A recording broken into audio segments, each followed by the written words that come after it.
masing-masing personel kan kadang juga punya aliran masing-masing ya. Seandainya ada perbedaan, Mas Dhani udah aransemen, tapi kalau misalnya ada member yang nggak setuju tuh gimana?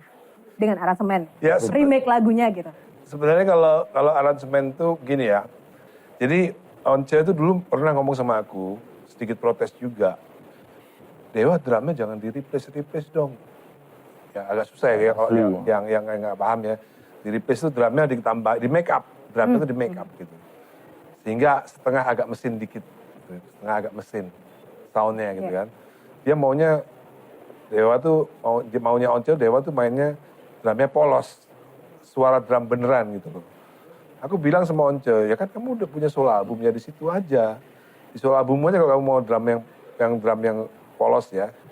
Nah, kalau di Dewa ini, aku ini musisi elektronik. Gitu. Ya makanya di Dewa ini musiknya elektronik karena ada aku. Gitu. Kayak misalnya Andra, misalnya dia seperti Once misalnya gitu ya. Gimana? Nah itu pertanyaannya. Itu bisa dia lampiaskan di Andra and the Backbone kan. Oh, gitu. Jadi tetap yang lain yang harus mengalah gitu Mas Dhani? Bukan yang harus mengalah, yang lain harus menerima bahwa ada Ahmad Dhani yang memang jiwanya elektronik. Sekarang kalau misalnya Kak Firza, Elo gitu, sebagai orang yang bergabung di Dewa, setelah beberapa tahun ini gimana? Rasanya ada yang berubah nggak sejak pertama kalau diwawancara, oh ya ini ya tantangan baru gitu. Kalau Kak Elo sekarang sudah bertahun-tahun sama Dewa, lebih menantang atau gimana? Ikan Dhani nggak percaya. Manggungnya udah pasti seru lah ya buat kita ya gitu. Maksudnya itu part of the profession kita lah gitu. Tapi saya lebih suka menikmati suasana di belakang panggung ya malah. Misalnya ya? Guyonnya mereka ini luar biasa loh sebenarnya. Kalau Firza? Dewa 19 itu otentik banget. Otentik banget, jadi nggak bisa ngerubah apa-apa. Nggak bisa. Tapi lu banget nggak sih? Lu banget nggak sih? Iya pasti.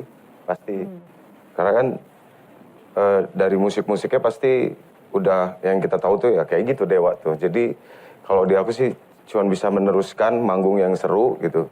Sama bisa menyampaikan pesan lagu-lagunya karena lagu-lagunya itu kan penuh makna gitu ya. Jadi harus bisa disampaikan dengan baik gitu. Selebihnya ya Dewa sangat berpengaruh lah dalam hidup saya gitu. Sangat berpengaruh. Oke Mas Agung, makna Dewa dalam hidup Mas Agung sampai saat ini? Makna Dewa, pencapaian karir saya sebenarnya sebagai musisi drummer terutama ya. Kembang ya? Enggak. Jadi karena ya dulu waktu mulai bermain musik gitu ya, bisa sampai di mana sih gitu kan, challenge diri sendiri gitu. Terus dalam perjalanan yang ngalir aja sebenarnya, tapi akhirnya terus berhentinya di Dewa. Ya ini saya anggap yang udah top gitu, top karir saya gitu. Oke, tepuk tangan dong buat Mas Agung akhirnya bicara juga. Yeay. Nah, saatnya kita akan ulik-ulik lagi, tadi sudah sedikit tentang sejarah Dewa, lalu kita juga mau tahu nih ke depan Dewa ini akan dibawa kemana ya.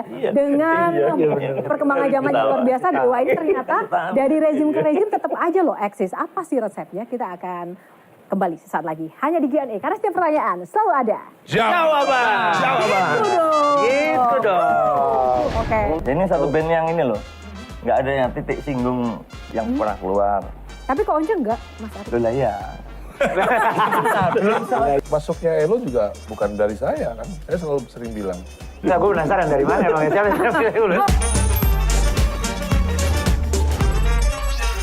Download Metro TV Extend sekarang.